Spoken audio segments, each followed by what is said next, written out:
Carrie, you good? Okay, I think it's 5 o'clock somewhere, right? And it's 5 o'clock here, so we'll get started. City Clerk, if you would call the roll, please.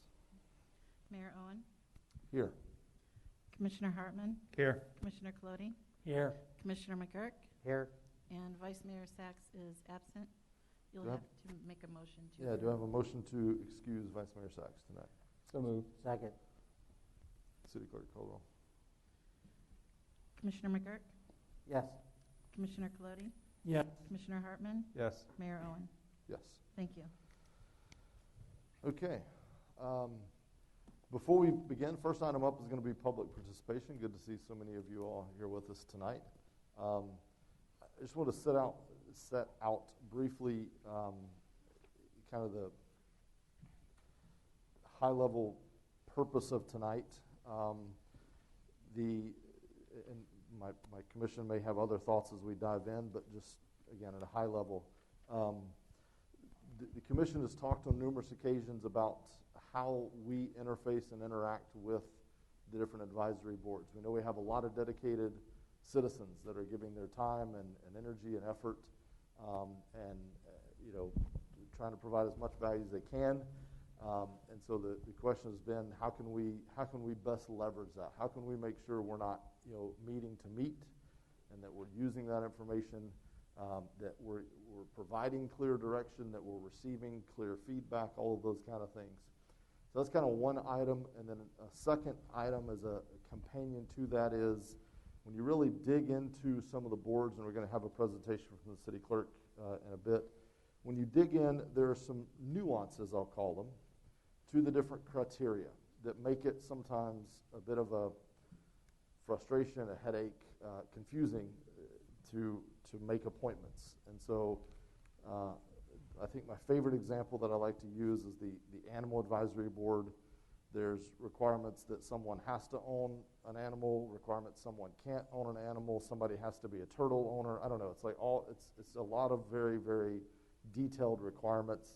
And if you look across them, if you line them up, and the clerk's office has done great work, if you line them up, we haven't necessarily been consistent. So we want to make, are there some things, and this is for the commission to decide, are there some things that we feel like should be consistent and make sure they're in every single one of our boards, committees, task force, et cetera. And so things like residency, and should that residency be that you have a new Smyrna address, so that you truly be annexed into the city, something I'll be bringing up.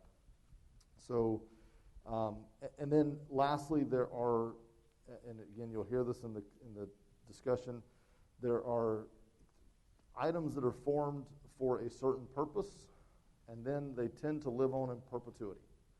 And so I know that's shocking in government world, but the question before us tonight is, let's take a look at that. Let's just make sure that's intentional. And so we're not necessarily going to solve everything today. This is really just, we've danced around this a few times at different commission meetings. So this is our chance to just start kind of taking a look, get some feedback from the public, share thoughts with each other, get feedback from staff, share feedback from staff, and then note out over the coming days and months that we'll try to take some of this feedback and make any proposed changes to the processes. So I just wanted to set that stage, if that helps inform anyone's comments as you would have public participation. So we'll start with that, and then we'll have a commission discussion. And we might, if it's okay with the commission, we might keep this meeting a little more informal, meaning there may be occasions where, as we're talking, if we have a chair of a certain board here, we might, feel free, I guess I would say, to invite them up if you have a question or comment for one of them as we get into the actual workshop. So with that, I will open it up for public participation. If you'd come forward, give your name and address. If you are on a committee, if you would just give us that information as well. Some of us may know, but we may not know off the top of our head. And then just keep an eye on that clock over there, if you would, just to be mindful for everyone's time. Lillian Conrad, 2700 Peninsula. I'm on the Utilities Commission as a commissioner, and I'm advisory for the Utilities Commission on the Economic Development Advisory Board, and I'm a former member of that board. Can you all hear her? All right, can you, maybe a little low. sorry, we're still playing with some new audio, so we're, Can you stop the clock? yes. I have a 5-minute We- presentation that I'm not Yep. going to read. We'll start you back at 3 minutes. We'll start you back at 3 minutes. All right, let's give that another, go ahead. You don't have to say all that over again, but Okay, so what I want to say is I sent all of you an email. I would like that put onto the record. I don't need to reiterate it. However, your comment about boards living past their useful life may be a perfect example of what's happened with the Economic Development Advisory Board. When it was formed in 2009, there was no economic development director. The mayor and the commissioners decided that we needed a 10-year plan. And there was a resolution that put forth that to have the advisory board put in place after, within 100 days, this was written. And since then, we have an economic development advisory director. We've gone down the road along, and how that committee looked in the past is not how it looks today. There was direct communication with an elected official in the beginning until Judy Riker resigned. And then it became driven by the voting board members. It's time to take a look at whether it makes sense to go forward with this committee or not. So that's what I'm asking for. Okay. If you have any questions, please let me know. thank you. Others? Yes, sir.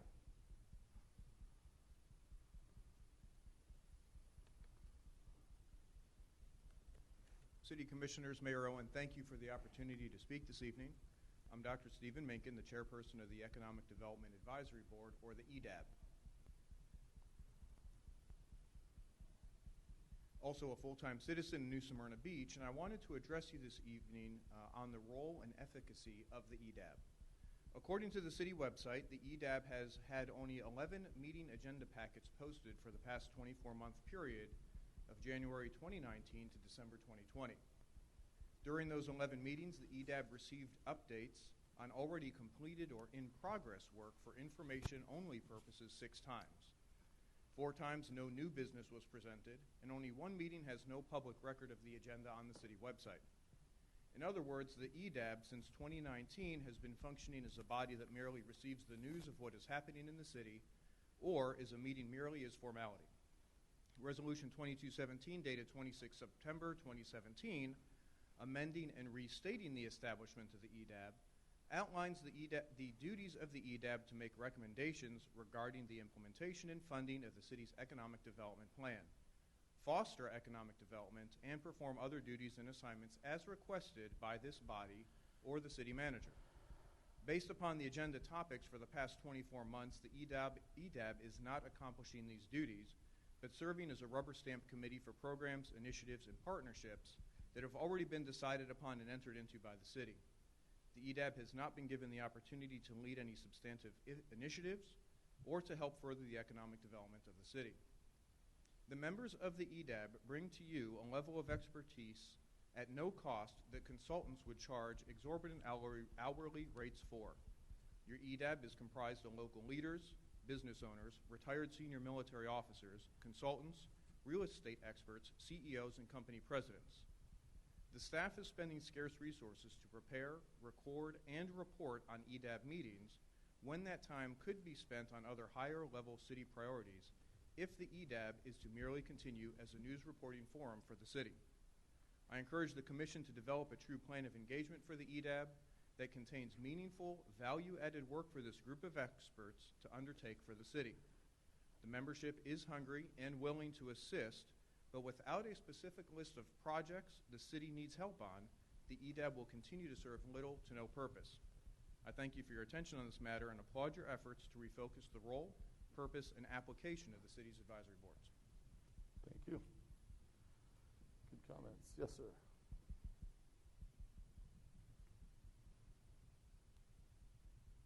William Purtell, 1851 Waterford Estates Drive. Mayor, commissioners, and staff, I am here today just to thank you. This past summer, you might not recognize me or my name, but you appointed me to the Gulf Advisory Board.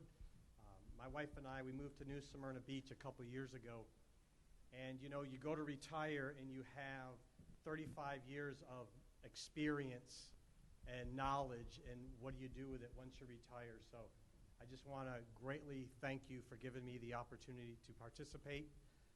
I do understand my role on the advisory committee, and I am confident that my goals and desires do align with what you're trying to accomplish here in New Smyrna Beach. It has allowed us to be more infused within our community, and I thank you for that. And as a member, I'll do my best to make a positive impact on our community, especially since we plan on being here for a very long time. So, again, I just wish to thank you. Thank you. Thanks for coming out to say that. Others? Any others for public participation? Yes, sir.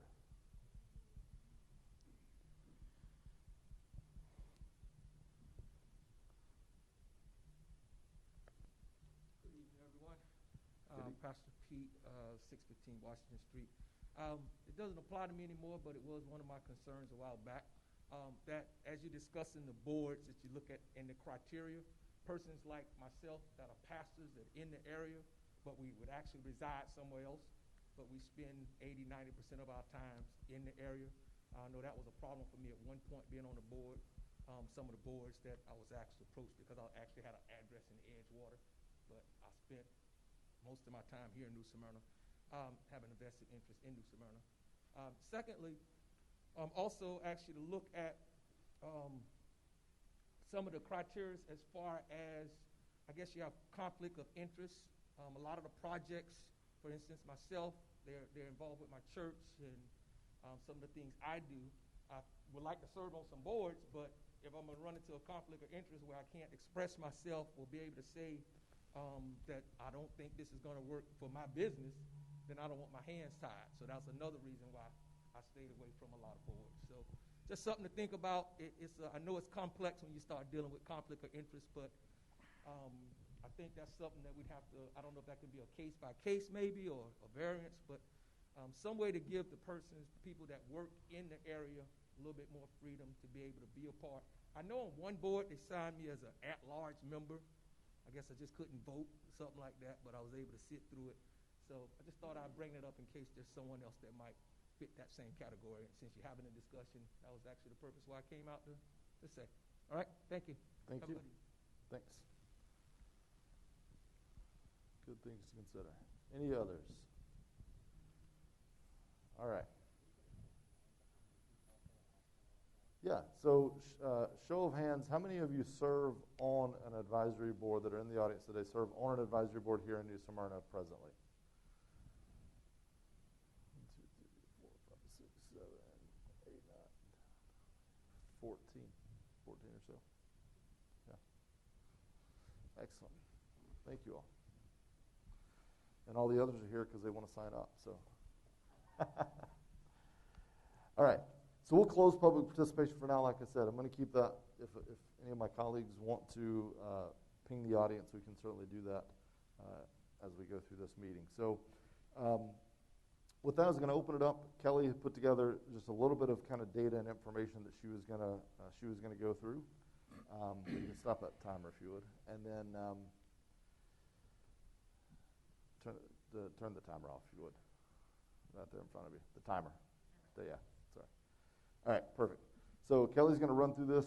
Each of you have this in your material that's provided, and we'll make sure it's in the, I think she put it together right before the meeting, so I don't know if the public has it yet, but we certainly can share it with the public. It's not secret. With that, Kelly. Hello, everybody. I created a brief overview of the different boards that we have. The city has 19 active boards right now, and so I wanted to try to show you the differences and what they are. So I've broken it down into 3 different groups.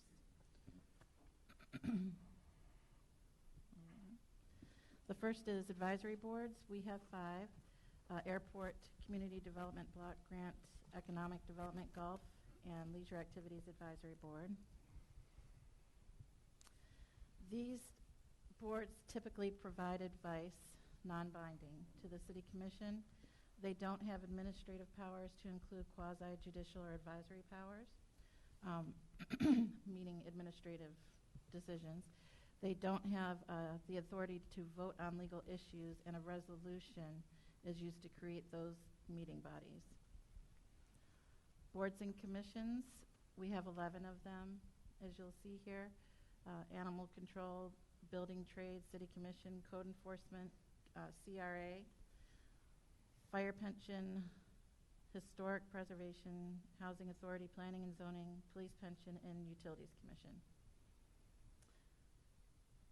These boards are permanent, standing bodies. They're involved with an ongoing subject areas. They act in an they do investigations to report to City Commission, and they have the advisory capacity. They might have administrative powers to include quasi-judicial and advisory powers. I know HPC and Planning and Zoning, they have that. They often go through quasi-judicial in their meetings. An ordinance or a state statute is used to create those meeting bodies. The next group is our committees and our advisory boards and task force. The Neighborhood Council, Turnbull Creek Land Preservation Committee, and the Youth Council task force are involved in this. These are temporary. They were designed to be temporary meeting bodies. By temporary, they could have a goal or objective, or they're aiding in accomplishing a specific goal. With our Youth Council, they're temporary because they only meet during the school year from about January until May. They're involved with specific goals. They don't have administrative powers. They don't have the authority to vote on legal issues, and a resolution is used to create those meeting bodies. So tonight, the City Commission was going to go over some of them. I thought that they would start with the ones that were created by resolutions, advisory boards, and then committees and task force.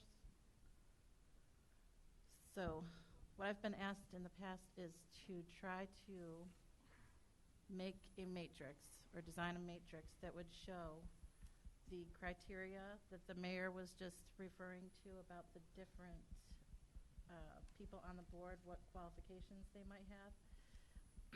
So these are some of the advisory boards, and it would show the term limits, term lengths, the members. These are all established by resolution, and the criteria is over to the right. And there's the next page.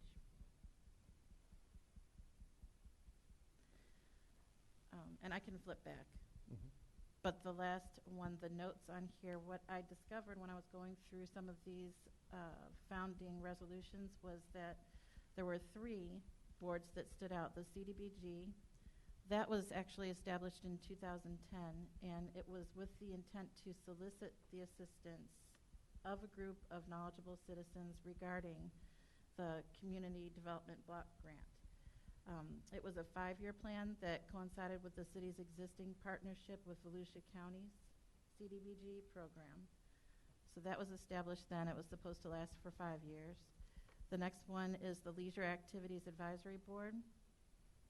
Sort of the same 5-year mission. They were established in 2012 with the intent to solicit the assistance of a group of knowledgeable citizens in the establishment of a 5-year creation of the Parks Master Plan. And thirdly, the Neighborhood Council, that was established in 2013. Our Planning and Zoning Department had a lot to do with that. They were going through some development, and they wanted to strengthen neighborhood participation. So they created that and tasked the members as serving as liaisons between the neighborhoods and the municipal government. And so that really didn't have a date to be determined on there. They didn't have a 5 or 10 year mark on there. So those were some interesting finds. But if you want me to go back or go to a specific page, I can. Yeah, you can leave it there for now, but just be ready. We may All right. flip back through. So, all right, I'm going to open it up to the commission at this time.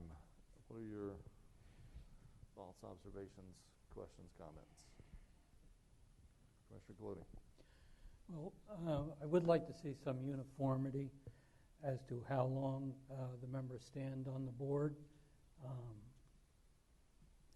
would like to see us try to coordinate when we appoint members to the board so that we can make a more orderly process out of it. I also think there should be a term limit of 2 terms on all boards. I wish it was on the commission also, but it isn't. Those are my general thoughts. Some of the boards have they've exceeded their need to have them. Some of the boards haven't really given us reports, and I haven't had any board members reach out to me. So I think that taking that and the fact that we now have more staff that tend to guide us a little bit, that we just got to try to bring some uniformity to it. If some of the boards aren't functioning, then maybe they don't have to be. We're very good on transparency. We're very good at hearing from the public.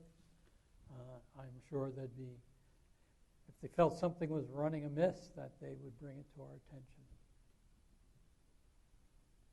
Thank you. Other comments? Go ahead. I'll take a stab at it. The term limits are great. We have term limits. Historically, one of the problems that we've had is people serving on boards, getting enough people. And as you can see now, we have certain boards where there's strong interest and certain boards where there's a lot less interest. So the way it's written now is you have term limits, except the commission can override. And historically, the commission overrides when there is no one else to serve on the board to prevent the seat going vacated seat for an indefinite amount of time. So I agree with that position. If there's a board that doesn't have term limits, I'm okay in going with term limits as long as we can always make the exception if there's no seat to fill. We can also maybe change the wordage where if that seat can be filled, then that person is not allowed an exception by the commission. Ms. Conrad mentioned the EDAB board. Some of the history I know on that is Adam Berenger created that. He got elected during what was arguably the worst or second worst financial collapse in this country, and everybody was trying to figure out how we can get economic development going. At some point, I can tell you that New Smyrna did actually beat the curve on a recovery. A lot of interest was put into the EDAB board and the commitment and staff's time to create that board and the economic development position. There has been discussion over the number of years since the economy has recovered as to whether or not we need to continue that board. I think that there's some valid points to be made on either side of that, and I'm certainly willing to have that discussion if we want. The truth about New Smyrna and economic development is we all want the right kind of economic development. New Smyrna doesn't have a problem with economic development overall. That was a short period of time. Additionally, when we talk about the kind of economic development that we want to see in New Smyrna, usually we're talking about high-end jobs, tech jobs, things that New Smyrna doesn't already have. The reality of New Smyrna is we don't have the land or the land and the necessary infrastructure to be able to attract those kinds of companies. We can anecdotally from time to time, smaller companies, but I can tell you that the Southeast Volusia Marketing Initiative did a very good job of taking Oak Hill, Edgewater, and New Smyrna and identifying what the strengths and weaknesses of each city. Edgewater has tons of land to attract corporations who need thousands of square feet, tens of thousands of square feet office space or manufacturing complexes. We really do not have the ability to accommodate that. We just don't have that in our area. So The EDAB board is certainly something I'd love to get into a discussion about, because I agree with what has been said. It's kind of been left out there floating in limbo without any real specific direction. And that's something I'd like to tackle. I'm not in favor of non-residents sitting on boards. I won't go into all the details, but it's just generally, in my opinion, not a good idea. One of the reasons why you're in the city, you live in the city, or you annex in the city, is to have representation and to be part of that community. I have great people. I have tremendous, have tremendous skill sets, but they may live out in Samsula. And I'd love to get them on boards. But I don't think that we should start making those kinds of exceptions, and because it opens up a whole different can of worms. Okay. So, real quick, just so we can make sure, I'm trying to, we start really broad, and then I start trying to get it down to some manageable bite-sized chunks. So, on term limits, I wanted to clarify that I just flipped through the packet that the city clerk gave us, and I found at least 5 or so of them that it did not appear to have term limits currently. Some of them do, some of them do not. So I think what I'm hearing is, because I tend to agree, and I like where you went with term limits, commission can override that, but not if there are other folks that we can only override it if there's no other applicants. If there are other applicants, then it becomes almost a forced decision to change that term limit over to someone new. So as you make your comment, if you can just give some direction on that, and maybe we can check one item off the list to say that's one change we want to bring some standardization across, and then we'll dive into some more. So I agree with that concept. Okay. I wholeheartedly support that one.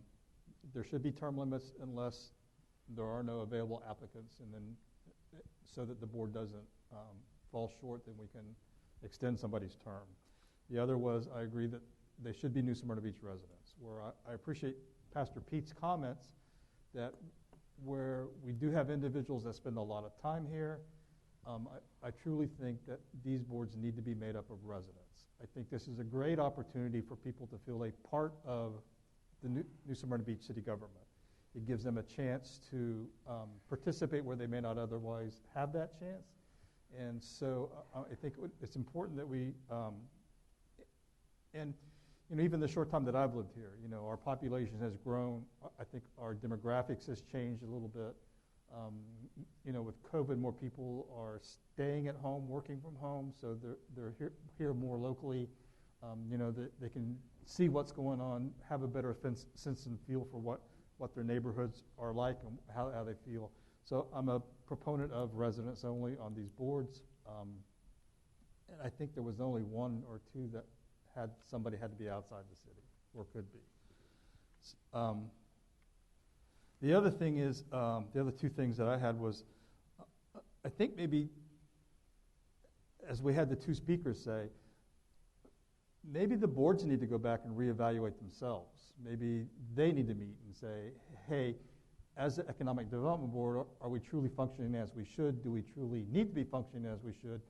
And maybe they should be the ones that come back to us and recommend, hey, maybe this board needs to sunset. Or because we now have a full-time person, do we want to change that makeup to where they're more of a sounding board off of him, not necessarily a structured meeting? Maybe he has a group of people that he can confide in, a couple of local businesses, residents in the area, that sort of thing. The other thing is that I've heard over the years about some of these boards is they're not setting their own agendas. I mean, they're being fed an agenda, and where they may not necessarily want to go that route, they're going that route because that's the agenda that's been set before them. So I think some of these certainly should have a set purpose and focus, but I also think they should be allowed to have a little bit of freedom to delve into some of the things that they feel that they may need to touch on and may need to experience. So I'd like to see a little bit more of that going forward, is that maybe is that we change that structure if the boards do, in fact. I think the other thing was, right off the bat, maybe we should take those boards that we can't get rid of or change and take them off the table. You know, pension board, police, fire and police pension boards, there's nothing that we really truly can do about those.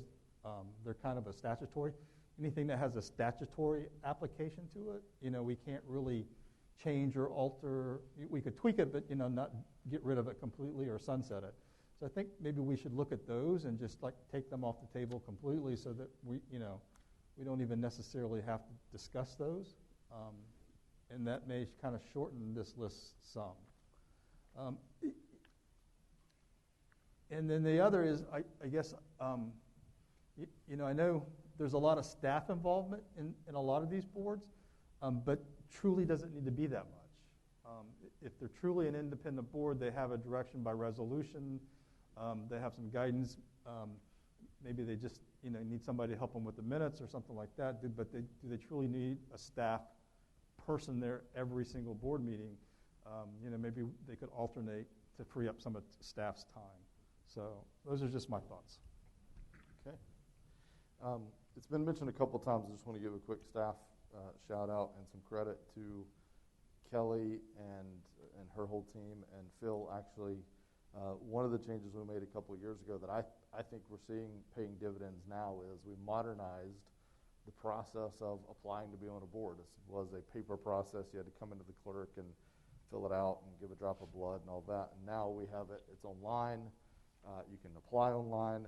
Phil does a great job of promoting any openings that we have on social media, and I have certainly seen not only the volume but the you know, the varied of interest and the backgrounds of folks that have applied. It's just been impressive, and so I think that is, you know, that is helping in this cause that we now you know, we're not forced to just keep reappointing and someone forced to keep serving almost, where we now have a lot of folks that are interested in serving.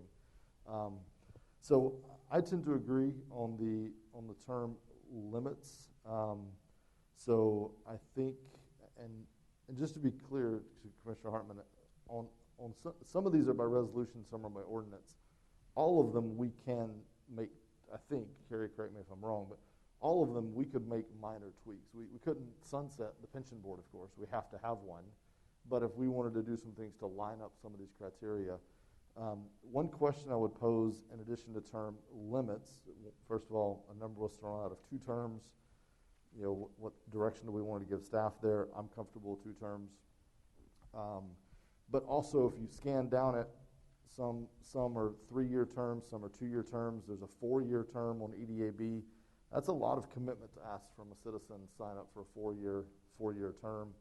Some are 3-year terms, 2-year terms. They're kind of all over. So, you know, call it OCD, but I prefer, I think it would be simplest to have 2-year terms and then 2-term limits, and then just kind of be consistent across the board unless there's something I'm missing there that necessitates having all these different term lengths. But I certainly think 4 years is just, that's a long time to ask someone to sign up for in a volunteer capacity. I get they can resign, but any thoughts on that? Yes, with some ideas on, can they serve on the board again at a future date? And I'm assuming they can serve on a different board once they've been turned out. I don't think I would want to preclude someone. Yeah. There's got to be a way to get back on eventually. In other words, someone serves on it, they live in the community, Yep. They leave the community, they come back 5, 6 years later, want to re-engage. So when I say terms, I'm thinking continuous terms, and then certainly if someone takes a gap and then they come, I wouldn't think it's a lifetime term limit. I think it would just be a continual term. And I'm willing to say they can skip a term and then Yeah. be eligible to get back on. Right. I would be okay with that. I saw your hand up, and I'll come to you. Thoughts, Mike? Yeah, that's fine, skip a term and then come back. Okay. I think 2 years is too short a time period. Okay. There's a learning curve Agreed. on all these boards, and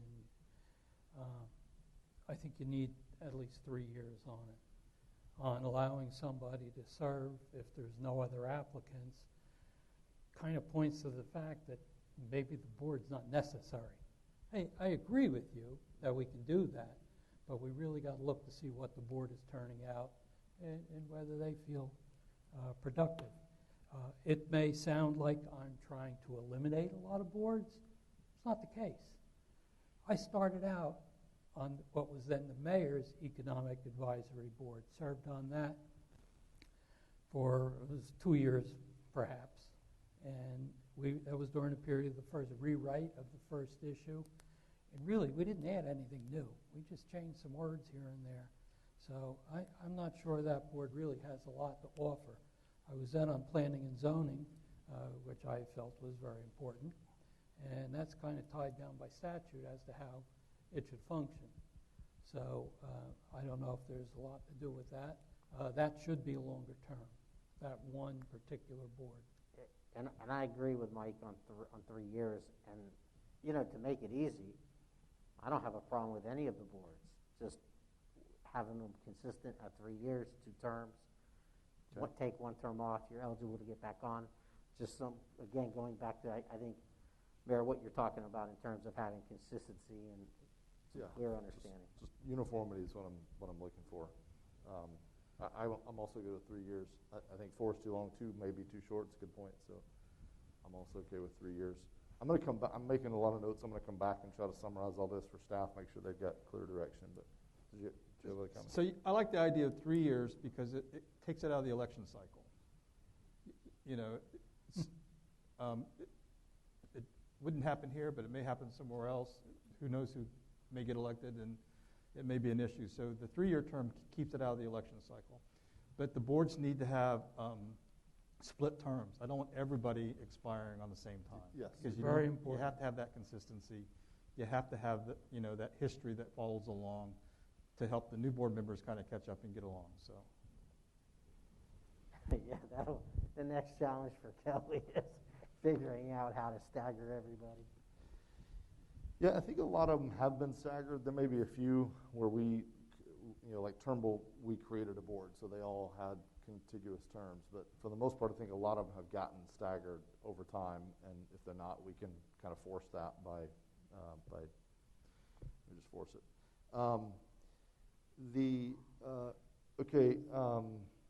Residents, I wanted to come back. I actually tend to agree also. I like that.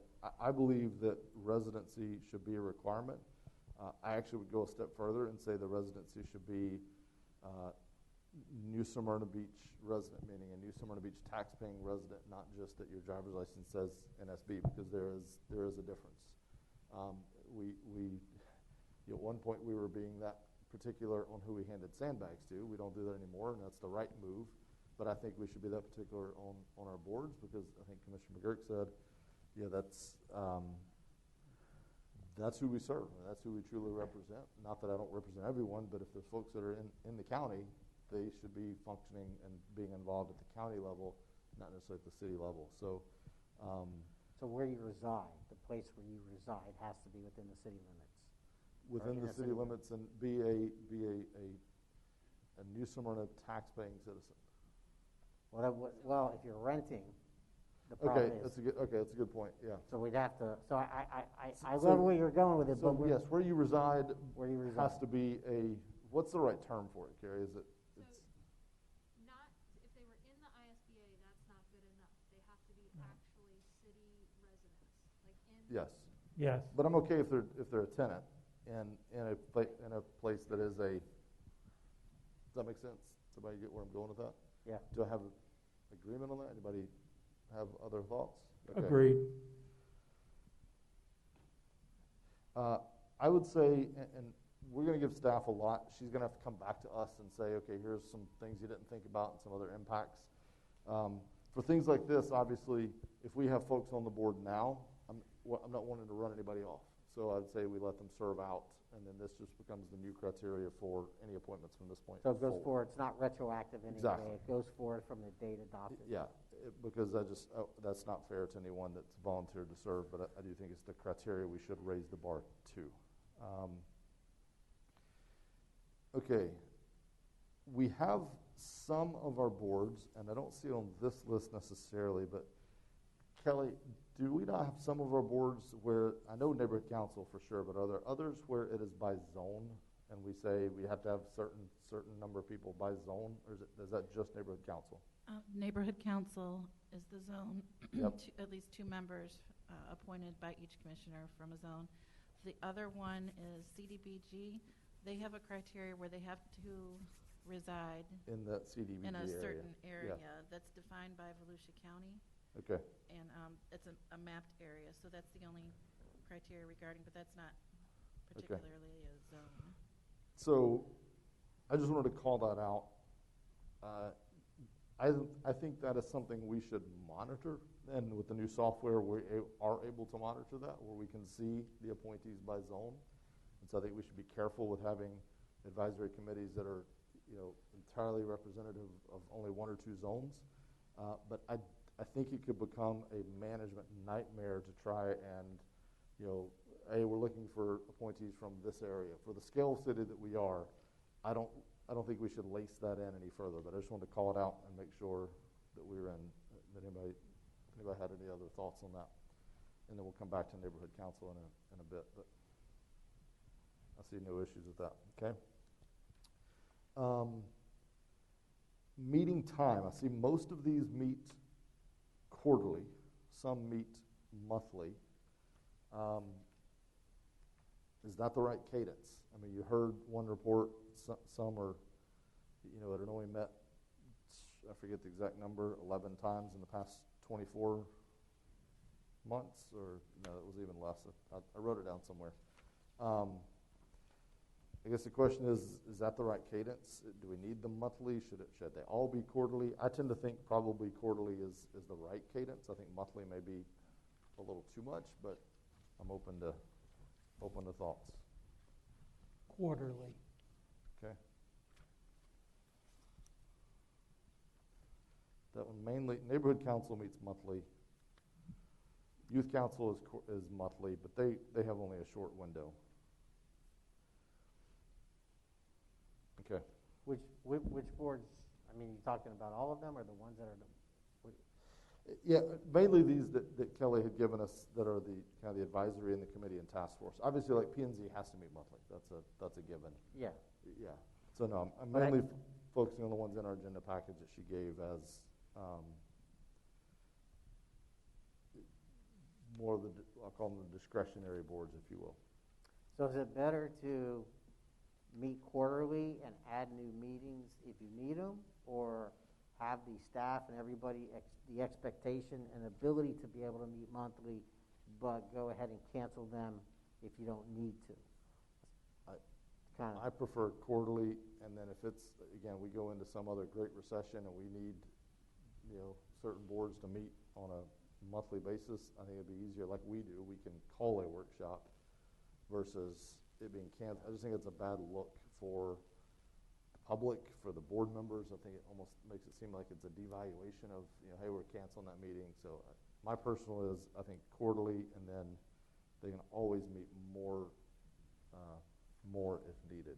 And I tend to agree. The only thing that would caution me is if they get on something hot and they want to start meeting consistently monthly, do we have the staff to be able to then pick that up? Because I don't want the assumption that we got staff kind of hanging around with time to kill, and then all of a sudden they get hot and heavy into the boards. And so I'm not disagreeing with you. I agree with you. I just want to make everybody aware that let's make sure that doesn't happen in a particular staff or department gets kind of hammered, especially if some hot topics politically come up and need to be vetted through the boards. Does staff have an opinion on that? May I add something? Go ahead. All right, so there are a few boards, EDAB board, as well as Neighborhood Council, and there's another one in here. Oh, you're right, They EDAB used is to meet- monthly. They've had their resolutions changed. They used to meet quarterly, and that wasn't enough, so they've had it Changed it to formally monthly. changed recently, within the past couple of years, to meet monthly, on a monthly basis. Okay. So I don't know if you just wanted to, Yeah, no, that's a good call out. Thank you for that. And then you have planning and zoning, utilities, so. To me, those, to your point, I think it was earlier, I'm not, P&Z, UC, some of those are just, they are what they are. Right. That's not the focus of me tonight. So I don't know if you could blanketly say that they should meet quarterly. I think that should just be something that they either come back to us and say, hey, Yeah. quarterly's not enough, maybe bi-monthly, Okay. or monthly. I can see some of these issues where the housing authority, once they start the new construction over there, they may want to meet every 2 weeks, if they're going to discuss, things that's going along with the building or, residencies or something like that. So I prefer to have a little bit of leeway in that, Okay. And Got it doesn't necessarily mean each meeting has to be a staff-supported meeting. That's kind of back to my other point. Yep.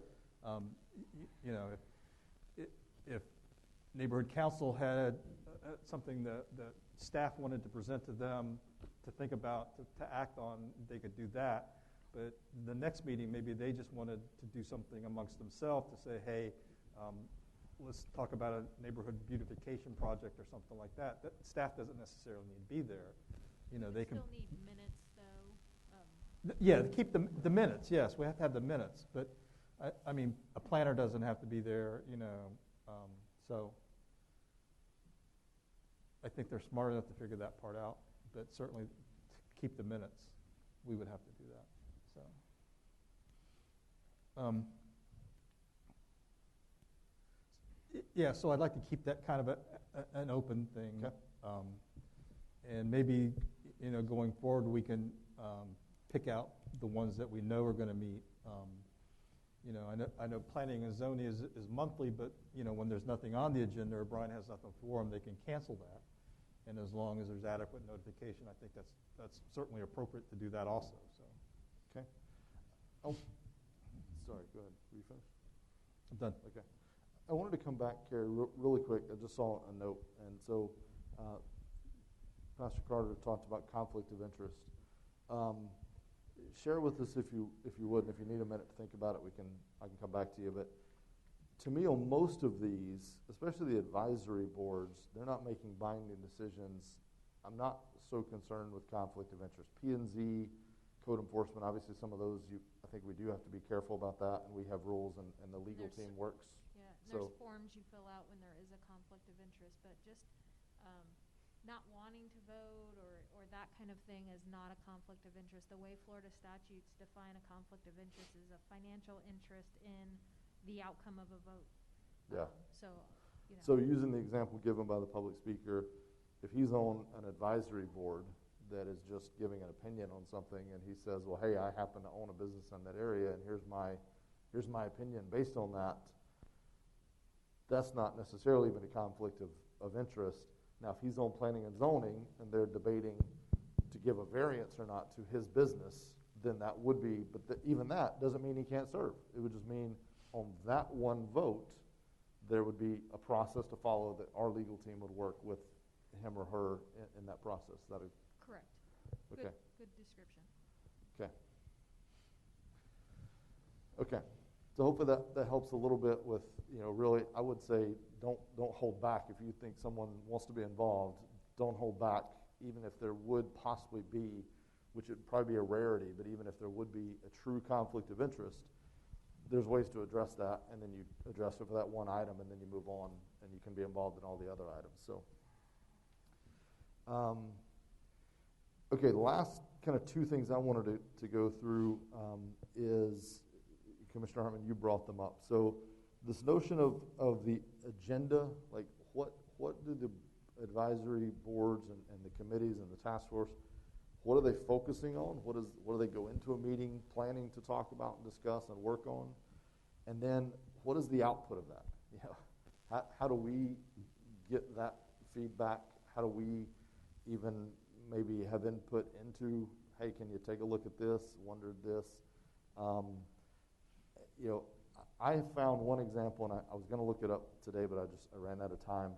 I found one example that I saw in a different city, somewhere here in the Central Florida area, where their advisory boards issued basically a quarterly report. And that wasn't written by staff. That was written by the chairperson of the advisory committee that issued a quarterly report and said, to the commission, to all of us, CCing staff, and said, here's the items that we discussed and debated.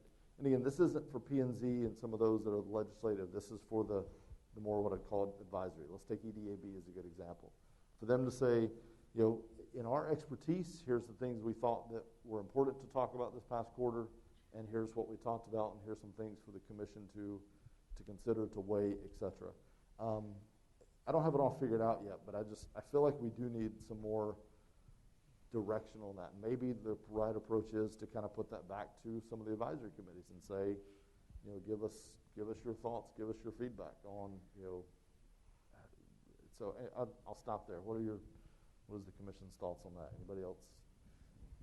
Well, I would, like leisure services, they meet to discuss stuff that we feed them. Maybe they want to talk about something else. Maybe they say, well, I know originally it was supposed to be for the master parks plan. So once the master park plan is completed, maybe they on their own just kind of need to review that and say, hey, with the improvements at Pettis Park with the basketball, maybe we should sponsor some neighborhood tournaments to try to draw some interest there. They could work on that, not necessarily with staff's approval, but like you said, they could write a recommendation, send it to us. It could go through David Ray or whatever, and he could kind of, field that out as it comes back to us, and whether or not how much we're going to participate in that, sponsored or have, funds or hire refs or whatever. But, those would be things that they could do on a board. The same thing with, neighborhood council. They just may want to talk about something specific to neighborhoods. We've talked about stop signs and speed humps. Well, maybe collectively they need to have that discussion and disseminate it into the neighborhoods and say, look, some of these things are effective, some of these things aren't effective, some of these things are cost prohibitive. What truly do we need? What from the neighborhood's perspective, maybe a little bit more enforcement would work better. So we could get that feedback from them, and then we could get, staff could assist with some of those things, like speed or traffic counts, that sort of thing. I think if we give them a little bit more leeway, what I'm hearing is they're being frustrated. Some of them are getting frustrated. You have very good people on all these boards, and some of them are getting a little frustrated that they meet and they talk about stuff that they necessarily didn't want to talk about, and they didn't get a chance to maybe talk amongst themselves. So I think if we somehow incorporate going forward, if they have a little bit more leadway on that kind of thing, then we may get a better product. So, Mr. Clay. Well, I know that a few years back, the staff tended to direct where the boards should go. I think that applied to most of them. I never did like that idea. I think they should all be free thinking, and they should be able to bring up whatever they want to bring up, and they should talk about. I don't think we have an official policy that says you can only do this. I think they should all operate like if they have public, let them talk, go ahead. And we should get a report from them. Some of these boards I've never seen a report from. We just have to have some uniformity. I also look on some of these boards, everybody's term is running out the same time. I know that wasn't the intention. All these boards, they should have a constant, I'm not saying turnover rate in the idea that they should be gone, but there should be a break to assure continuity of thought so that we have people 22, 23, 24 in that, which we don't seem to have now. I know in the past we've appointed some for partial terms, always did that on planning board, but that's something we should set up. Okay. Commissioner McGurk, what are we missing? Well, it's complicated. Not each board does the same function. We have two examples. EDAB board. First of all, the board should be providing us a function. Generally speaking, They're there to help us make a decision for the community.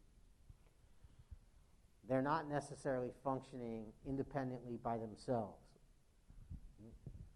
The tail wagging the dog or the dog wagging the tail. I love the idea conceptually of a board, EDAB, sitting there and brainstorming and using each person's expertise to find out ways we can better our community.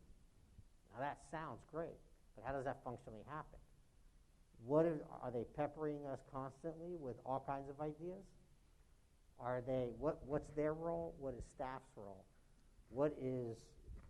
So we say, who's doing which part? I think you go back to the concept of a board is we give them a general issue, and then we ask them to provide some thoughts for us on an issue.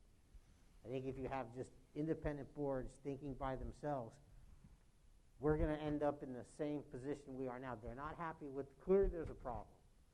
We're not challenging them and allowing them to use their expertise to bring information to us.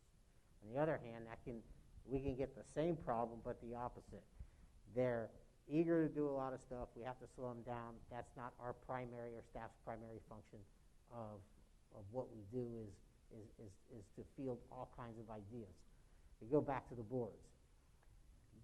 I can tell you, it's like a commission. Someone new gets on the commission.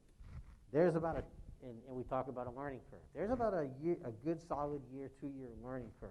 And we will go back and go over many of the same issues. Talk about AOB site. We're going to talk about parking issues. Everybody has to touch and feel that. There's no way that if Colodi or Owen got on and I said, hey, this is all you need to know. We've already talked about that. That's not how it works. I wouldn't expect to deal with it like that, and nor would anyone else. So we get into this issue with, we start turning over the board. How many times are we going to talk about a specific issue? How many times as staff? So the function of the board needs to have a significant amount of structure from us. That doesn't mean that they can't bring us stuff. For example, we start talking about what is economic development? What kind of economic development do we want to see? Do we want to see it in jobs, service jobs, high-paying jobs, companies? Do we want our EDAB board members going out and soliciting? Hey, I got a friend from Tennessee. He's coming in. I talked to this guy. Hey, I want you guys to meet with him. So again, you start getting into the details of what it is we would like them to do, and it's complicated. You want the boards to have enough autonomy to be able to utilize their expertise to help bring value to this community. Question is, how do you actually do that? Devil's in the detail. We can sit here and think about all kinds of great ideas, and maybe part of the discussion we're having with the board members out there is they can take some time to reach out to us and give us their thoughts, maybe some public comment at the end. Yeah. But clearly this is a discussion that needs more than just us sitting up here thinking about it once. Yeah. Agreed. So I want to open it to staff. What are your thoughts and comments? And then if it's okay with the commission, and I'll get all staff, anybody that wants to comment. Then if it's okay with the commission, I was going to just open it back up for another brief period of public participation. We've said a lot, and they can share their respectful feedback. We'll keep the time limit, and then certainly some conversations may dive deeper. Because remember, we're just kind of bantering this for the first time, so everything we've said may not be well, fully vetted yet. So, but staff, go ahead, Colin. There are some challenges when you have boards such as the one we have. Now, when you have a specific task force, for example, it makes the job for the task force and the staff a lot easier because you have a specific task to accomplish. Now, when you have a continuing board, these are the challenges you have is having an agenda to be prepared. That takes a lot of time. Having the items on the agenda, that's a challenge. And then having a quorum at the meeting. So sometimes what happens is you will have an agenda, you prepared the items, but you have no quorum. So the meeting is canceled. So now what happened is you look and you see the meetings have been canceled quite a bit in some of the boards, not all of it. Like in planning and zoning board and these boards, you have no issues with such. But if you don't have a specific task for the board, especially for the continuing boards, you will have these issues continuing on because you don't have an agenda items to be prepared for the board. And then Commissioner Hartman mentioned about, have flexibility for the board to bring items, which is no problem. But a lot of times they don't bring items, so the staff has to come up with items for them. We welcome the board to actually bring items because it makes it easier. Now, as far as the timing for the board, when it's a monthly basis, it takes a toll on the staff. Now, quarterly probably maybe too long. Maybe every other month will be maybe easier for the staff. I think it makes it a lot easier. And then maybe having the board itself at some of the meetings, maybe establish some goals, what they try to accomplish for that year, makes it easier for the staff to focus on the goals and do the research necessary to do the agendas for them. So these things, I think, would be helpful for the board and for the staff in order to accomplish and be productive. Okay. Brian, any? Just a couple follow-up thoughts on that. I serve on about a half dozen boards of all different types, and as staff, probably two different types. One is where we bring cases or applications, and the board makes a decision or recommendation on that. That's planning and zoning, the code board. Other committees like the Turnbull Creek, they have a defined mission. So those are pretty clear for staff what we need to do to get ready. And meeting frequency is just as needed to keep up with that demand. As Khalid mentioned, I think some of the other boards, like Neighborhood Council, Economic Advisory, less of a defined mission. I think the more we can get a clear mission, as Commissioner McGurk said, about what their focus is, that helps staff prepare for that meeting.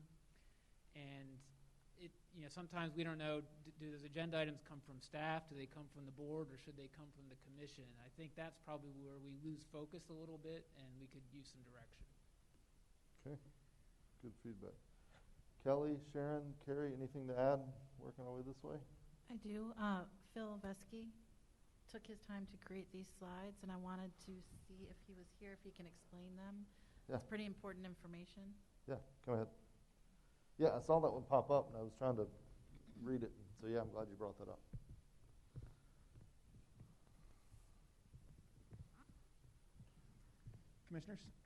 Commissioners, in front of you is a slide, fairly basic, just covers advisory boards versus city population. And it covers all 16 cities in Volusia County.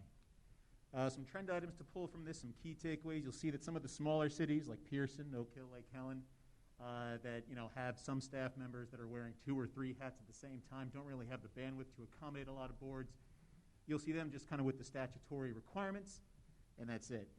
You'll see larger cities, in the 90,000 range like Deltona, and the 60 to 70,000 range like Daytona Beach and Port Orange, with higher staff levels that have anywhere between 17, 16 boards. But right there with them is New Smyrna Beach. So you see we have the same number of boards as larger cities, but not necessarily commensurate staff levels to support them. So that's the kind of the key takeaways from that slide. If you roll forward, this is just pure and simple, just how many advisory boards per city. Again, you see New Smyrna there with the larger cities. Port Orange, incidentally, just edged us out by 1. They recently formed a short-term city manager search committee. We need to form a committee to look at that. Yeah. There you go. So that's just a brief overview of these slides here, just for your review. I didn't include the specific numbers for each one, just kind of more to give you an idea of where we stand compared to our sister cities. So we don't have too few, you would say, based on the data. We're not short. We're not short on advisory committees. Okay. Kelly, Sharon, anything else from the clerk's vantage point at this time? All right. Carrie, any thoughts? I just would go along with having parameters on their goal, their mission. It's nice for them to talk, but sometimes I would think you have to be careful when they go beyond the scope of, that's not their purview, and then the demand goes on staff to prepare all the items and do all the research. Perhaps it's, the way I've seen it work on other boards is, the board comes up with an idea, they draft a letter to the commission and say, hey, we think this is a worthy goal of pursuing, it would be extensive staff time. Commission, do you support that direction for staff? So just making sure there's parameters and direction on the focus. Yeah, I think that's a really good call out, Carrie. I certainly, one thing we do have to be careful of, and these numbers we just saw kind of support it, that if we had every board, let's say Leisure Advisory said, hey, we'd love to see a tally of how many people visit our parks in a month. And so now their ask is that staff goes out and counts people in parks. And then the EDAB says, well, we want to know how many, we want to interview every merchant and get so all of a sudden, if we have boards free to direct staff, great in concept, I wish I had 1 million people, but we only have so much staff and so much staff time. So I do think we have to be strategic and certainly have some layer of protection so that we can help prioritize that and we don't just have staff running in 100 different directions that may not all be strategic. So I think that's a good call out. Okay, so we've talked for a bit. I want to just open it up, and even if you talked prior, I mean, you don't have to repeat yourself, but I'll open it up to comments. You've heard our thoughts. You've heard kind of the direction we're heading on some things. What are any follow-on public comments? And this is a rarity, but yeah, come ahead. Oh, we've got a few here. All right. We will stick to the 3 minutes, just so that we don't run out of time. Yes, ma'am. I'm Celeste Lester. I'm on your advisory board, airport advisory board. But I want to pull that mic up to you. There you go. My name is Celeste Lester. I am on the airport advisory board. But I want to speak about a couple things right quick. The neighborhood council was created to help you, because the whole purpose of that council was to have one person in every zone so that when they met, they could all sit down and talk about all the things that were going on in their zone that they wanted to present you, the commissioners, so that y'all could get together and possibly work out some of the issues. Now, I know that the neighborhood council has not been doing that.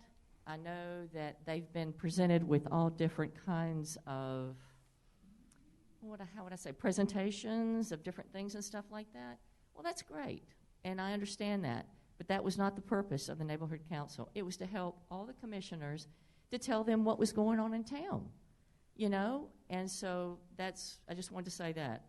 The other thing is, we have a lot of issues. I know parking is a big issue, and I get that. But I also know that we have had studies in the past, before you guys were even commissioners, that we paid for a lot of money to have those studies. And I wish that, you could go back and see if you could find that. Maybe Carrie could, or someone in your office, to go back to see those actual, the money that we paid for all these people to do all these things, to give you suggestions what to do and whatever and all that. So I'm just kind of telling you past stuff. Now, I have a stack of city stuff that I saved from every time from 2010. But I just want to let you know there is that out there, and it has been done. And then the only other thing that I want to say is sometimes some of these boards are working on issues that affect us in the city and affect our budget and a few other things. Well, sometimes you have to let them meet maybe once a month because of the fact that they don't have all the facts. And I'm speaking on part of a 1,785-page report that I got that's on the Airport Advisory Board.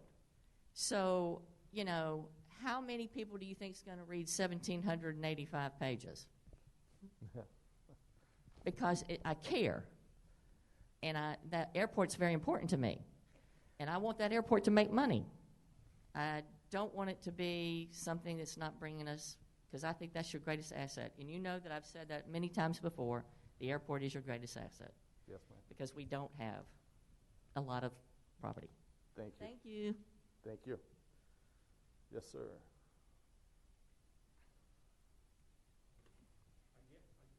Again, it's William Pertel. As a newbie and a person on a learning curve, I greatly appreciate the conversation you're having tonight, because at our last Golf Advisory Board workshop, we're trying to plan a golf tournament, a local golf tournament, and the discussion came up, can we meet more often?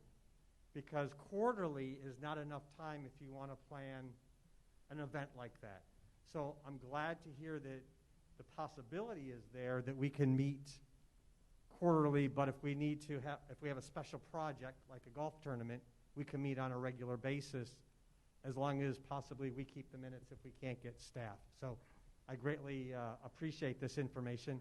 And as far as relevancy, I will do everything in my power to make sure that you get informed of what the Golf Advisory Board is doing going forward. So thank you. Thank you.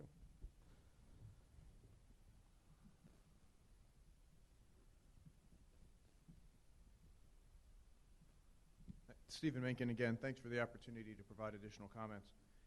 3 points, because I've learned that any more than 3, no one will pay attention, so we'll leave it at that. The first is there was a comment about memberships all terminating at the same time. I will tell you that when you look at the city webpage for the EDAB, it has us all terminating at the same time. That is not correct. It looks like the website is just defaulting to 2022, but certainly our terms are staggered. So that's just a note that we are not all departing at the same time. At least it's not the plan. The second, and this is more for City Council, this really relates to the applicability of the Sunshine Law to these types of committees.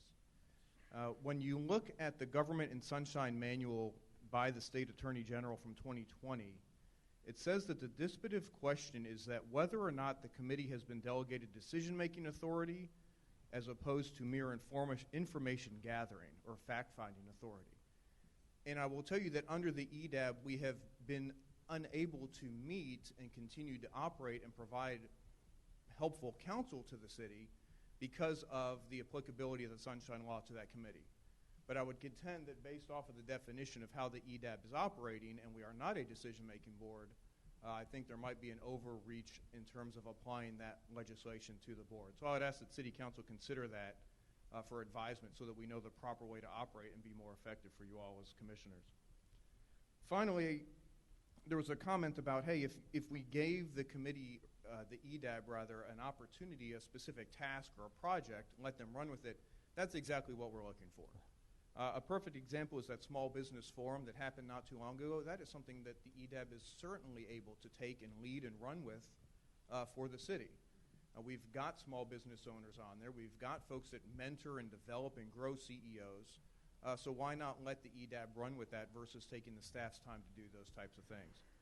And I would say that I would leave you with one parting thought. Let the EDAB and these types of committees be your good idea fairy repository.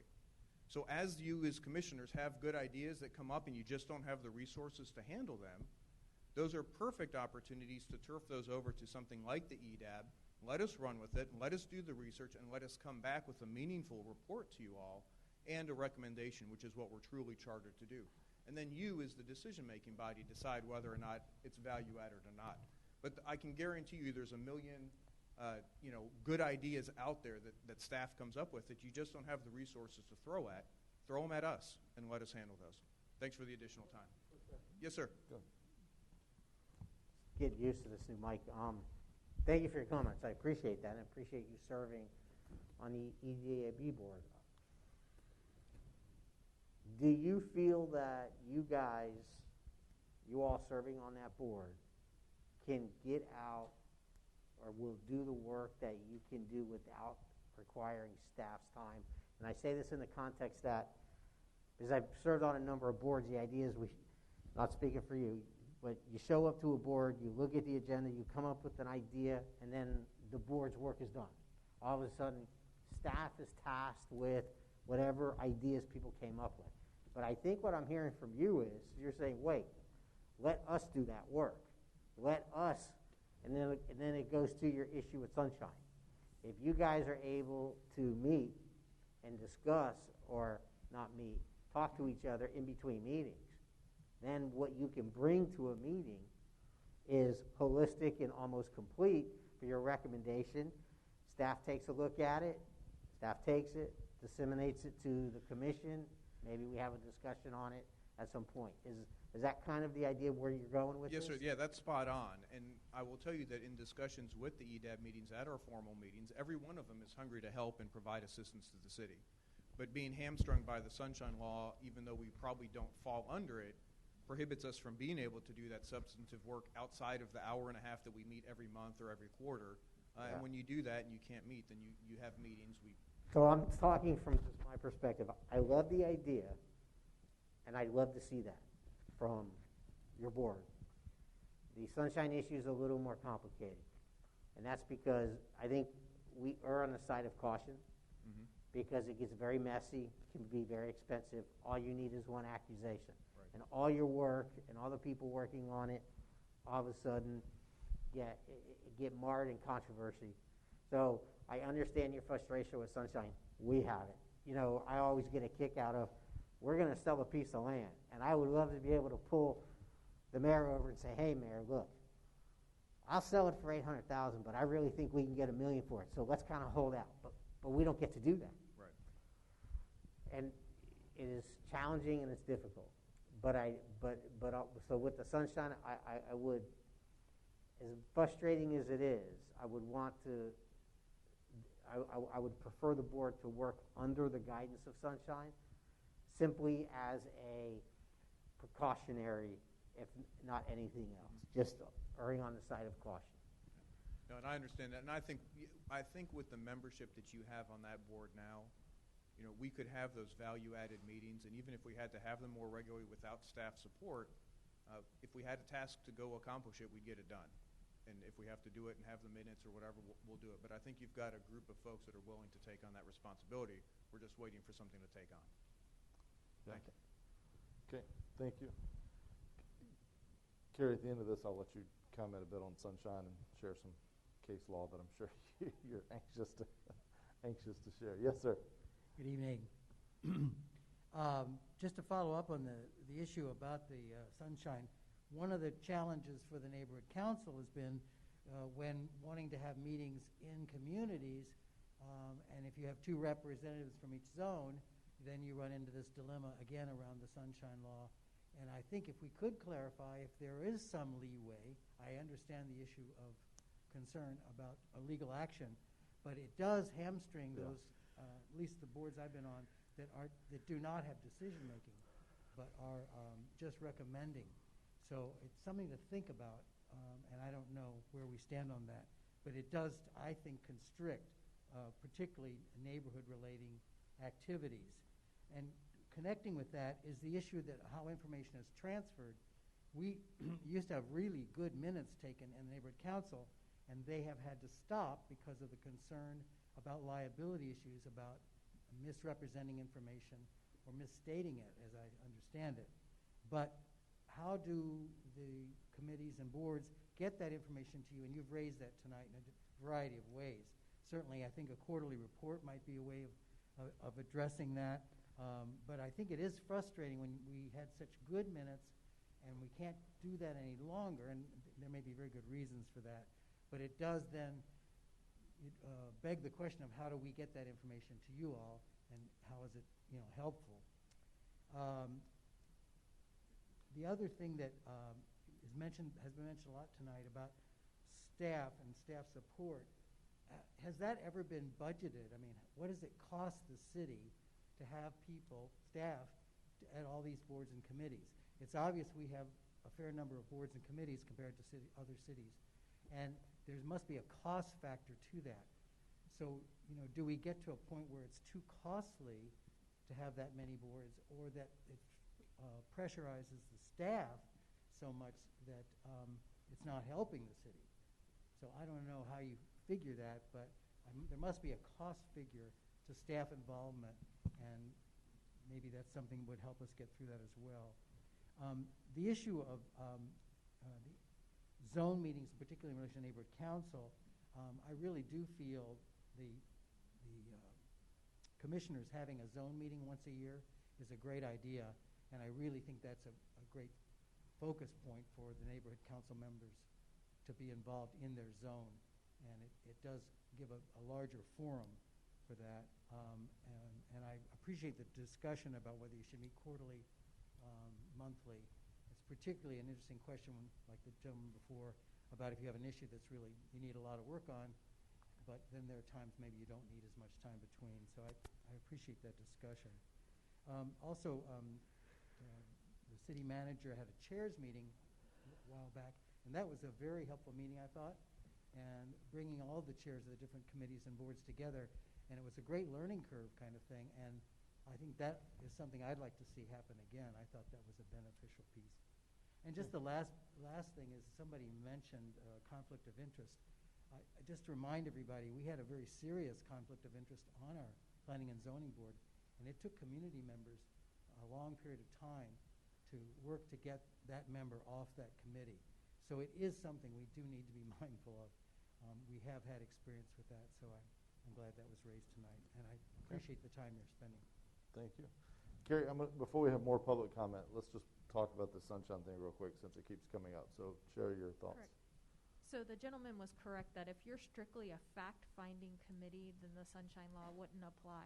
But it's such a rare instance that a committee is going to be a fact-finding committee. Like most of the time, you'll get facts, and then you want to talk about which one it is we want to tell the city commission, oh, hey, we like these three, but once you start taking things off the table, you are subject to the Sunshine Law. Even if it's one commissioner who wants to establish their own board only to talk to one commissioner, if they are eliminating possibilities and recommendations, then the Sunshine Law applies. There's a ton of AG opinions on this issue, so it's just very rare that a committee would really be strictly fact-finding. Yeah, so fact-finding would be literally like if a committee had pulled these couple of slides, this data, and just said, hey, we just wanted to present this data and stop there, but the minute they imputed any kind of like recommendation from that and said, based on the data, we think that you have too many advisories, or you have too few, or you need this one, or you're missing that one, or a few things to think about. Any kind of opinion that gets layered in, basically, is where you start crossing that line out of fact-finding. And I'm familiar with this because Carrie and I have gone around and around on it many times, because I have had similar thoughts about the effectiveness of advisory committees being stymied, and she has assured me, and I've read the Attorney General opinions, and I have, there was one particular case where it was a school board member, and they went out on what they quantified as a fact-finding mission to just view some potential school sites, and they paid, I think there were damages. They certainly got in trouble for doing it because they didn't follow the right procedure. So to Commissioner McGurk's point, we could find something in there, but our stance has just been err on out of the abundance of caution, even though it is certainly frustrating. And I think these are some unintended consequences of the Sunshine Law that it sounds great in theory. I tend to believe it punishes the people who really try to do it right, and you can't convince me that there aren't people potentially not doing it right. But we try to do it as strictly as we can here, and unfortunately, it makes it a little difficult. So, any others? I saw one more coming forward, I thought. Yes, ma'am, go ahead.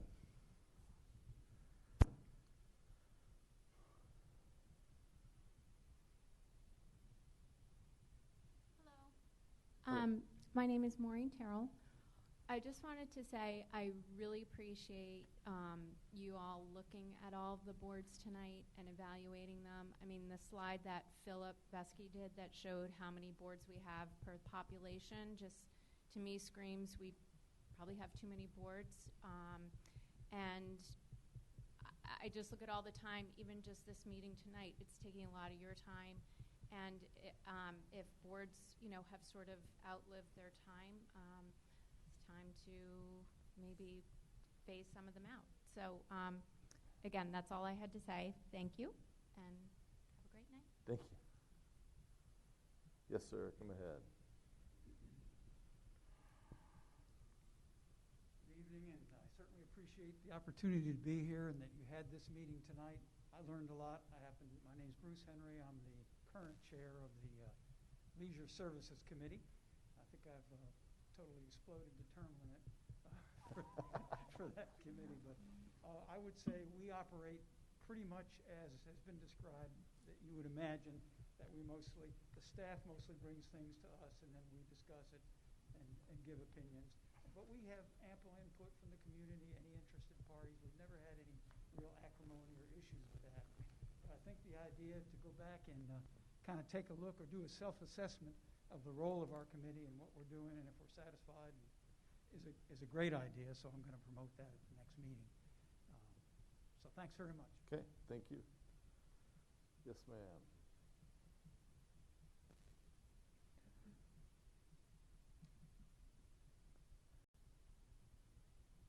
Angie Bratter Herman.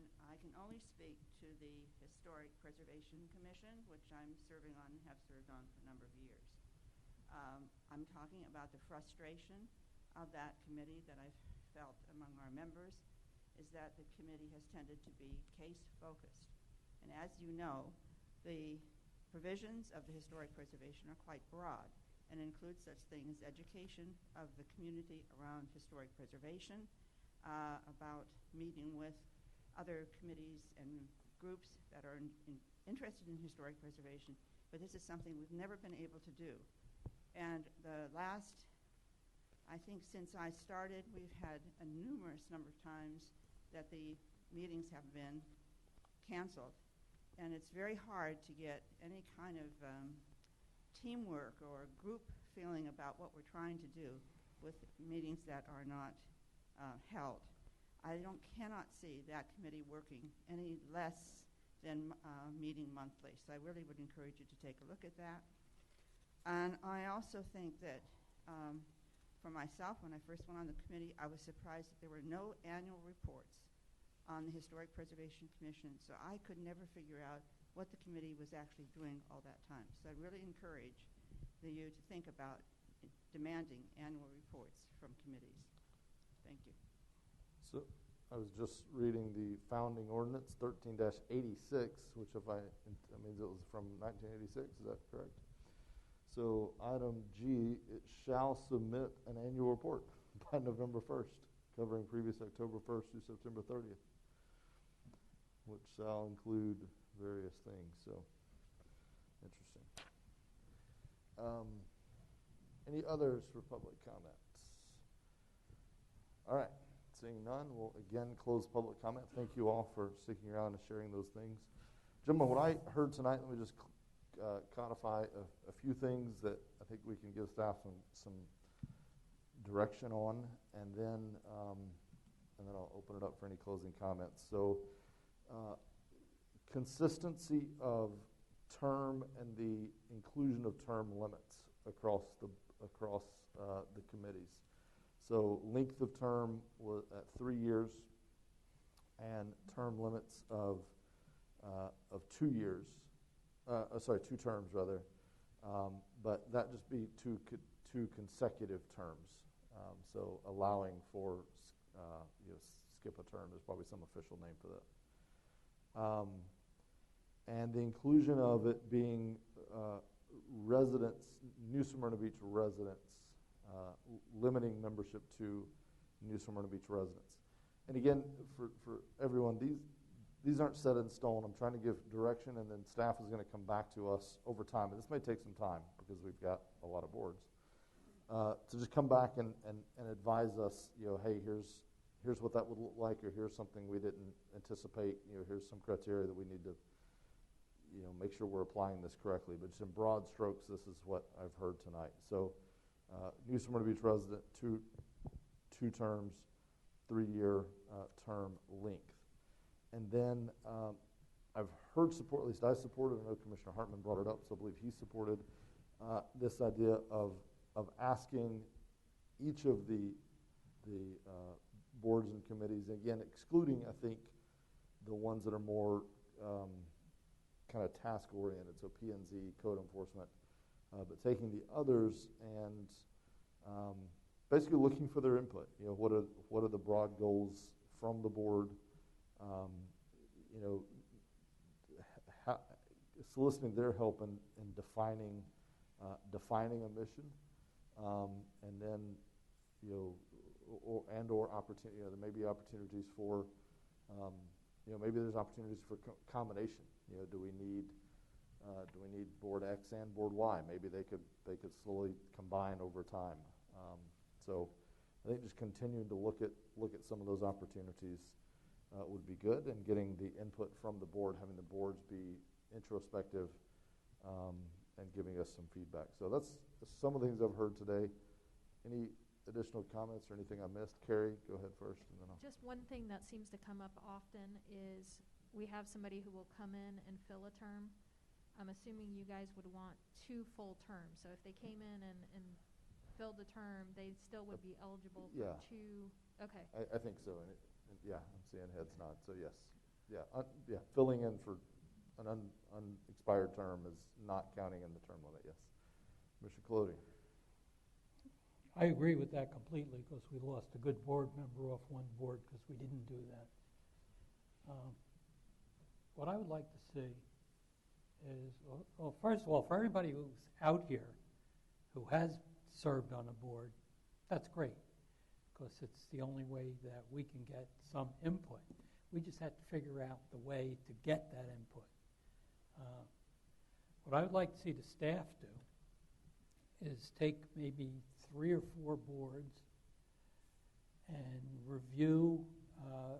I happen to be looking at a listing of all the boards, and on the top line it has the goals for those boards and their functions.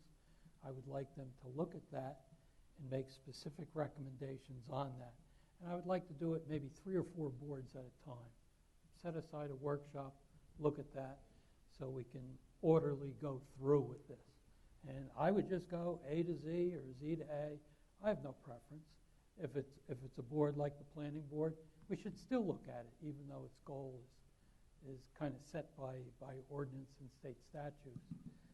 But if we have to eliminate a board because we don't see it having a real focus, we should look to combine it, perhaps, some of those functions with another board. One example that comes to mind, Mayor, you had brought this up as an idea. Golf Advisory Board, maybe that should be really part of the leisure board. It's the same type of thing. So I would like to see us move ahead with that, and then we can work towards getting our appointments staggered. I noticed that the one board was wrong and listed everybody as going away in 23. So staff, just look at some of the records so we have them all. And I just have a general comment, mainly for Phil, who presented a nice appointment here. I would like to see those things prepared in time so I can get it on my little iPad here. Because when you sit over here or over there, where I normally do, I can't even see what's up on the screen. So, not on subject, but just on all subjects. Okay. Yeah. And once we're in the new commission chambers again, hopefully we'll have those, this will be cast right in front of us. So, because I know sometimes this probably came together minutes before the meeting because I talked to Kelly about some stuff. So, other comments? Yes. Commissioner Hartman, I saw. So I think, I've certainly said it, and I've heard a few of them say it. I think the first thing that we need to do is maybe that we, as a commission, need to sit down and go, Airport Advisory Board, here's what my thoughts or expectations are. Do that for each board. And maybe this board building trades could be combined with code enforcement, something along with that. Maybe we should individually go through these things and say, what is this board and what is our expectation, and what goal or mission should we assign this particular board? It can be a kind of a broadband mission. It doesn't have to be specific. And then the next thing would be is to have each one of those boards do the same thing, a self-evaluation. What do they feel that their job should be, or how do they think they could best accomplish those things? and then we could kind of see where we are together. We may be able to eliminate one or two or combine two or three of these boards if the consensus among us is the same consensus as these boards are, then we certainly can solve some of those problems. Maybe we need to, instead of have 6 members, if we're going to combine a couple boards, maybe we should add 2 more members, like 7 or 8, so that we could do that kind of thing. But I think it's important because I think we all have a different opinion on what some of these boards should be doing or is best served. And then I think the board needs to really take a self-look at itself and say, what are we doing? Are we effective? How can we better accomplish? What do we want our mission to be, and how can we best accomplish that mission? I think that would go a long way, even before staff gets involved. That certainly would give us a sound footing to go forward as we go through this whole process.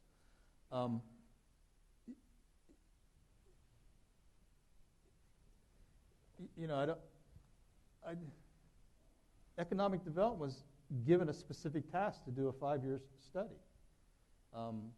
And then we hired an economic development director. Again, do we still need the board, or does the board see that it truly has a purpose where they can help Chris, to bring ideas to us? So I think that some of these boards were started years ago, and kind of the whole city has changed. And maybe now is a good time to do a self-evaluation, both on our part and on their part, to see where do we want to go forward with this. I agree, 19 is quite a few boards for a city our size, but then we're a unique community. So we're unique in the number of boards we have. Yep. You were doing great, and then you whiffed. So, I mean, I agree with what I've heard. I would really like, I heard what Commissioner Colodi said and Commissioner Hartman, and I think they're somewhere in the middle. I would like each one of us to meet with staff to discuss the board, the various boards we have. I don't think we need to do all of them, planning and zoning. There's a number of boards we don't need to do, but the ones where the community is involved with more of an open mind, we need to ask staff the history of the board and where they think if there's a future and what direction. And I say this because Celeste Lester came up, spoke about the neighborhood council. And I've had a lot of discussions about that, and it's interesting. Her perspective on it was almost identical to mine, except there was a slight zig and zag. I was around when that board was formed, and it was the brainchild of former Chief Planner Gail Henriksen. My understanding of the board being created was to have 2 people from each area, have a group of about 9, who get to have direct access with the chief planner and know in advance what's going on. Trying to eliminate some of this. Staff and the commission may know of something that went on for months or a year or more, and then the resident is only finding out about it. The board's intent was for the planner to give an update to residents in various districts what's going on, and to get the feedback from those residents and the board of the pros and cons of that, or how, of course, pros and cons, the cons usually, how would that development or project negatively affect that neighborhood? So the chief planner, when negotiating the PUDs, can keep that in mind. And the planner can then bring to us the concerns or thoughts of the people on the board. So it was to inform us, but not to inform us of the projects, but to inform us how some of the people may feel it may negatively affect their neighborhood. And what I see with this board is, it was the brainchild and the project of that specific planner, which at times the city manager was going to let her run with it. The problem is she left for a different job. So the bottom line is the board never had the person, the advocate for the board, the person who wanted to commit the time and do the time. It just kind of fell off and has kind of waffled out there without any real direction. So that to me is a great example of, do we need that board? Has the town changed enough to where we need to do that or we don't need to do that? And if we're going to do it, who's going to do it? Does it make sense? We never even actually had the ability for Gail to spend time with this board under her idea and then determine whether it was working or not. So I think that is in my opinion, the missing piece of knowledge about the neighborhood council and a good explanation as to why it's been kind of drifting out there. So my point is, I think that the commission needs to get with staff, touch base with them on some boards, get some information, and we need to make a determination if that board can be consolidated with another board or just needs to be eliminated altogether. So I generally like what I'm hearing, but I think it really has a lot to do with us. I don't want to task staff with, hey, you tell me if it's relevant. That's our job. Thank you, Mayor. Okay. I want to say these new lapel mics are great too, because normally I'd have been having to remind you to lean up into that mic. This is good that you can just. Yeah, that's right. As long as you remember to mute them when we take our restroom break, that's the big thing. All right. So I tend to agree. I think the responsibility lies with us. I think this isn't something we can punt to staff to solve for. Certainly we can get staff input, staff feedback, but I think we ultimately have to make that determination. I think today is kind of the kickoff for that. That's really what I wanted to hear. I would say kind of mission accomplished, if you will, because that was the whole point of this for me is can we look at these and look at data like this and determine, are we effectively using the talent that we have trying to work for us? And if not, how can we better use it or move in a different direction? So I would like to see, to me, every board, I say every, with an asterisk. There's a couple that are very kind of task driven. The P&Z is the classic, I think, example. They function a lot like we do in some ways, but having a mission and or an objective and deliverables, and just a very, very clear. Here, this is our mission and our objective, and then these are the deliverables that we're, that is the product of why we meet. I worked for many, many years in higher education, and I think they are second only to governments in their ability to form committees. Everything gets a committee, and then they live forever, and that's just the very nature of them. And the thing that we used to try to do to stop ourselves from doing that was making sure every committee that got formed had a very clear mission or objective and deliverables, and then occasionally kind of challenging ourselves, like, hey, are we just meeting to meet? Why are we here? Why are we all gathered here together? So I think forcing us to have that conversation, with ourselves, reaching out even to some members on the different committees, having the committees have that same conversation at the same time, and then seeing where that leads, committing to a follow-up in a few months, and seeing where that conversation goes. And I think that would be, a positive thing. In my ideal world, one thing I think we have to be careful of, like with neighborhood council, and I've talked to members on the neighborhood council about this, is, we I think take very seriously our job and our duty to represent citizens, and so we never want to give citizens the indication that there's some kind of a barrier between them and us, and that well, hey, go to this advisory committee, and then you can get to me. They get to us via this. Like, That's never it. We're all very hands-on in our districts and just all throughout town, really, in any district. So I think that's something we have to be, that we're cautious of and careful of. But this idea, as the doctor said, of a good idea repository.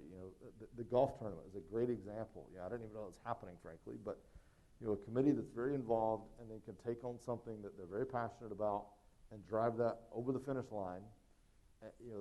That's a good example of, to me, what I'd like to see more of. The question is, what does that look like in every case? What does that look like for EDAB?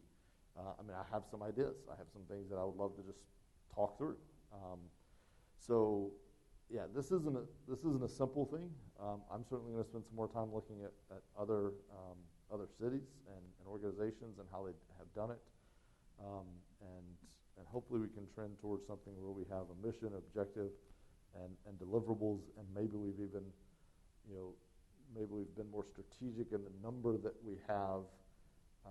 And how those are executed so that we don't lose any value, but we also make sure everyone is adding value at all times. All right. So to clarify kind of where we've left it. Sorry, do you have a comment? Go ahead. There was one other thing that was brought up that I think we should seriously consider is the annual reports. I truly would like to see an annual report from each one of these committees. I think it's important for us to be generated by staff. Agreed. Truly, if you're going to serve on one of these boards and if you're going to serve as a chairperson, then collectively you should be able to create, report. Now, staff may have to, give some advice or some support, some statistics and that kind of things. But I would like to see a report from these boards going forward. I think that's something that we certainly could ask them to do and it not be staff generated. So, and by annual report, I'm not picturing it. I don't want to speak for you, but it's not a 10-page document. A couple bullet points of here's the highlights. We organized a golf tournament. Here's the outcome of it.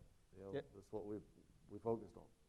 So this is not a comprehensive thesis. Yeah, we had so many meetings. Attendance, it was a well attended. Each member attended well. We had these were the goals or the missions that we saw. Here's how we accomplished. Some of these will go further on. Some of these things didn't work well, so this program probably should be discontinued. That kind of a thing. It just needs to be a short, 1 or 2 paragraph sort of thing. So, yeah, I tend to agree. When I said deliverables, that's what I was picturing as a deliverable. Okay, so we've got a few things that I think we had some agreement on that we can start looking at. I don't know that we need to solve all these other issues to start bringing some of those things in line, making sure we have term limits, the residency requirements, length of the term, etc. So I think, unless somebody's any one staff commission, I think we could start that process and kind of chipping away at those, and then as we make other progress, because I don't know if some of these other things, if we're going to have to bake those into an ordinance or a resolution, if that to me is just more of a tactical how we operate type deal, whereas these things, term length, term limits, etc., we do have to kind of go through the process of bringing it to a commission for a vote. So to me, they're kind of 2 separate tracks, but so I think we can start that process on what we've heard.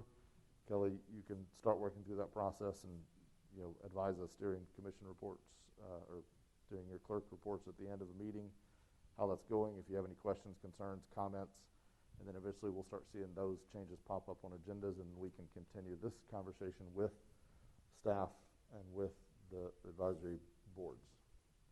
And I guess maybe the last ask would be just staff can maybe, for those that don't have a representative here, or even those that do, maybe staff could just give some kind of a canned synopsis of this meeting and the comments that were made to each of the advisory boards at their next meeting. Good. Okay. Thank you all for being here. Meeting adjourned.